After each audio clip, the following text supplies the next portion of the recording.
नमस्कार। आज के माहौल में खबरें इतनी तेजी से बदल रही हैं कि सब पर नजर रखना मुश्किल हो जाता है। तो आज हम आपके लिए लाए हैं हाल की कुछ सबसे अहम खबरों का एक लेखा-जोखा। अर्थव्यवस्था, तकनीक, राजनीति और समाज, मतलब हर पहलू पर एक नजर डालेंगे। बिल्कुल। और कोशिश यही रहेगी कि सिर्फ खबरें ना बताएं, बल्कि उनके पीछे के मायने, उनका असर, उसको भी थोड़ा समझें। तो चलिए शुरू करते हैं आज की ताज़ा खबरों पर ये गहरी बातचीत। हाँ, अर्थव्यवस्था से ही शुरुआत करते हैं। एक बड़ा दिलचस्प आंकड़ा आया है टोल कलेक्शन का। अगस्त महीने में ये 7,000 करोड़ के पार पहुंच गया। ये अब तक का दूसरा सबसे ज्यादा कलेक्शन है। 7,053 करोड़। हाँ, ये वाकई काफी बड़ा नंबर है। तो इसके पीछे क्या वजह है? देखिए, इसके पीछे कई वजह बताई जा रही हैं। एक तो वो स्वतंत्रता दिवस पर एक सालाना फास्टैग पास लाया गया था। फिर त्योहारों का मौसम आ रहा है, तो माल ढुलाई मतलब गुड्स ट्रांसपोर्टेशन, उसमें तेजी आई है। और हाँ, अप्रैल में टोल रेट्स भी बढ़े थे और कुछ नई सड़कें भी टोल के दायरे में आई हैं। तो ये सब मिलकर मतलब ये सब फैक्टर्स एक साथ आ गए। हाँ बिल्कुल। और ये सिर्फ आंकड़े नहीं है, ये एक तरह से इशारा करते हैं कि आर्थिक गतिविधियां पटरी पर लौट रही हैं, खासकर लॉजिस्टिक सेक्टर में। और एक और आंकड़ा इसमें, प्रति फास्टैग कलेक्शन 184 रुपये 65 पैसे बताया जा रहा है। वो भी अब तक का सबसे ज्यादा।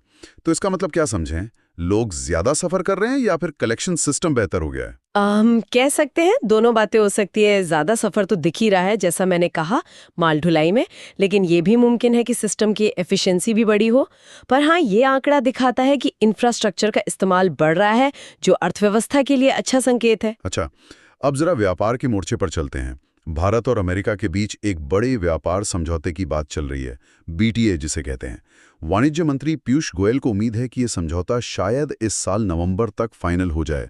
यूरोपियन यूनियन के साथ भी बातचीत एडवांस स्टेज में है। हाँ, ये काफी अच्छी खबर है, क्योंकि बड़े व्यापार समझौते जो होते हैं वो अर्थव्यवस्था को अच्छा बूस्ट दे सकते हैं।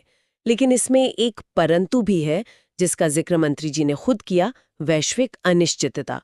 अमेरिका ने कुछ टैरिफ लगाए हुए हैं, दुनिया भर में जियोपॉलिटिकल तनाव भी है, तो उससे अमेरिका वाली बातचीत थोड़ी धीमी हुई है। अच्छा। इसलिए भारत सिर्फ अमेरिका या ईयू पर ही निर्भर नहीं रह रहा, वो दूसरे देशों के साथ भी अपने व्यापारिक रिश्ते मजबूत करने की कोशिश कर रहा है।